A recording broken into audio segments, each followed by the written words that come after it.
प्रिय साथियों, डॉक्टर अशोक जेतावत के चैनल में आपका स्वागत है। दोस्तों, आज हम रीट के 2017 के जो पुराने क्वेश्चन पेपर्स हैं उसमें लेवल 1 खंड 3 में इंग्लिश का पेपर सोल्व करेंगे। तो आइए हम इंग्लिश का पेपर सोल्व करते हैं। पहला question, the battery has came down, gone down, run down और रैन डाउन। तो जो इसका सही आंसर होगा वो होगा सी, रन डाउन। अगला question, curtal sonnet is 14 line poem, 10 and half line poem, 13 line poem और 18 एंड हाफ लाइन पोएम। तो जो इसका सही आंसर है वो है B, 10 and half line poem. अगला क्वेश्चन करते हैं, a lament for the dead is a feature of ode, elegy, sonnet और ड्रामा। तो जो सही आंसर है वो है इलेगी। अगला क्वेश्चन करते हैं, a functional prose tale of no specified length but too short to be published as a volume is drama, novel, novels और short story। तो जो इसका सही आंसर है वो है डी, short story। अगला क्वेश्चन करते हैं, conflict is a feature of poem, story, drama and novel। तो जो सही आंसर है वो है सी, ड्रामा। नेक्स्ट क्वेश्चन करते हैं, identify the word in which the end sound is different from the other words, sleep, reap, teach और deep. तो जो सही आंसर है वो है टीच। चलिए अगला क्वेश्चन करते हैं, pick out the correct transcription of the word garage. तो इसमें 4 आंसर दे रखे हैं, तो इसको बोनस मार्क्स दिया गया। अगला क्वेश्चन करते हैं, principle of linking with the life in teaching of English involves use of word structure, use of semantic structures of English language in daily life, use of building structure in daily life, use of graded structure of English language in daily life situation. तो जो सही answer है वो है D, use of graded structures of English language in daily life situation. चलिए अगला question करते हैं, इन communicative teaching teacher promotes communication by creating situation, teachers talk, bonding of alphabet, creating nervousness. तो जो सही आंसर वो है क्रिएटिंग सिचुएशन। चलिए अगला क्वेश्चन करते हैं, linguistic competence refers to communication knowledge of grammar, communication knowledge of vocabulary, capability of knowledge, communication knowledge of grammar and vocabulary। तो जो सही आंसर वो है D, communication knowledge of grammar and vocabulary। अगला question, the challenge of acquisition poor environment refers to learners learning of literature, poor study habit, pollution in English language, limitation of learning English language in classroom. तो जो सही answer वो है D, limitation of learning English language in classroom.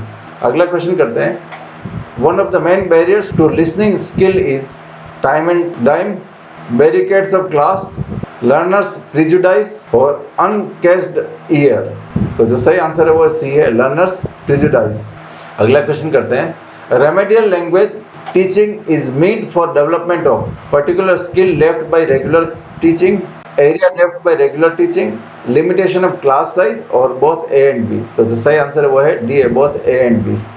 चलिए अगला question करते हैं, remedial work for spoken English involves drill and studying, revision drill, situational communicative practice and reviewing, going through situational practice और रिविजन एंड प्रैक्टिस। तो जो सही answer वो है B, revision drill, situational communicative practice and reviewing. अगला question, communicative approach to evaluation emphasizes importance of meaning of utterances rather than form and structure, importance of form and structure, importance of evaluation, importance of learner।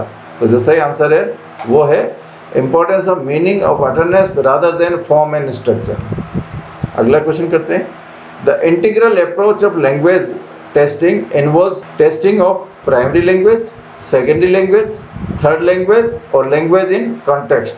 तो जो सही answer है वो है D, है language in context. अगला question करते हैं, elective approach to evaluation takes account of approach to class, communicative approach, structural approach, combination of communicative approach, integrative approach and structural approach. तो इसको बोनस मार्क्स दिया है। अगला क्वेश्चन करते हैं, remedial teaching should be carried out on identification of senior learners, identification of early learners, identification of late learners और identification of malady on language test and its causes।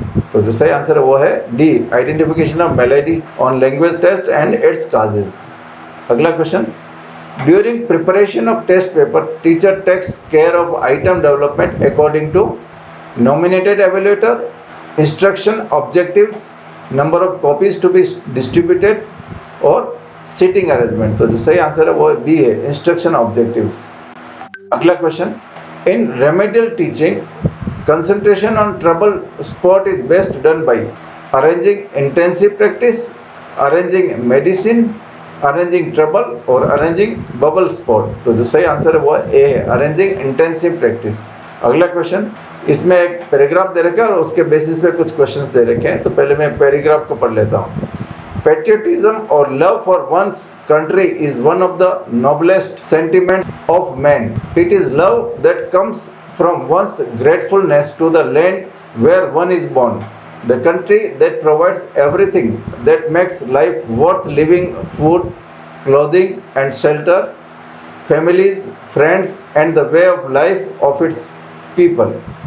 Or in other words, it is our country that gives us all that we enjoy and all that makes man's life different from and richer than that of all other animals. That is why patriotic feelings are natural to man। अब इसमें first question दे रखा है इस paragraph के basis पे, और वो ये है, which one of the following is the most appropriate life for the passage? Patriotism, love for country, noblest sentiment और पेट्रियोटिक फीलिंग्स। तो जो इसमें सही आंसर है वो है patriotism.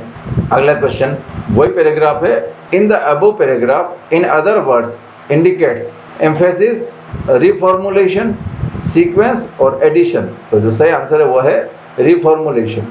Next question, the captain as well as his soldiers fill in the blanks ready to march. तो इसमें क्या आएगा, इज, आर, वर और हैज। तो आंसर है A, is. The captain as well as his soldiers is ready to march. अगला question करते हैं, in the above passage the author wants to convey patriotism is second to any other sentiment. दूसरा है patriotism is not natural. तीसरा है one must be patriotic to an extent. और चौथा है one should be grateful to the land where one is born.